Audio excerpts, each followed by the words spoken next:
বার্তা এক নজর।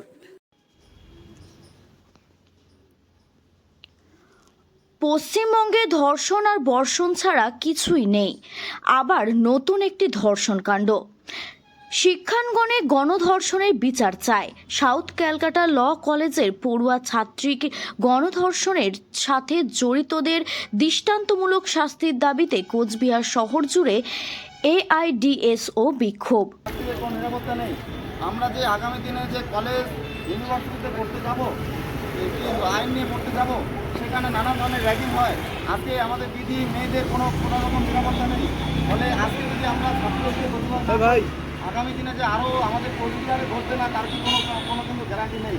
আজকে আমরা এই প্রতিবাদের মধ্য দিয়ে কিন্তু আমরা কিন্তু ছাত্রদের সঠিক শিক্ষার জন্য পরিচয় আজকে দিলাম। এই প্রতিবাদ আজকে আমরা ছাত্র সমাজ প্রতিবাদ না করে আজকে থাকতে পারছি না। আজকে যেভাবে আরজি করের পরে তারপরে যে এরকম একটা ঘটনা ঘটেছে, এটা কিন্তু আরজি করের থেকেও কম বলা চলে না। একটা শিক্ষা প্রতিষ্ঠানের ভিতরে এরকম ঘটনা মোটেও কাম্য নয়। এটা যে দলের মদতেই হচ্ছে, এটা কিন্তু এর থেকে পরিষ্কার। তাই আমরা ছাত্র সমাজের ডাকে, আমরা এআইডিএসের ডাকে প্রতিটি স্কুল, কলেজে, বিশ্ববিদ্যালয়ে, মানে সমস্ত শিক্ষা প্রতিষ্ঠানে ছাত্রদের এই প্রতিবাদে আমরা সামিল করছি। নিরাপত্তার ব্যবস্থা একদমই নেই, কারণ এখানে যে দলের মদতেই দল এখানে যে সম্পূর্ণভাবে জড়িত, এবং আমরা একই ফ্রেমে দেখতে পাচ্ছি যে দোষী, যে অভিযুক্ত, সে কিন্তু সেই দলের নেতাদের সাথে তার ছবি আছে।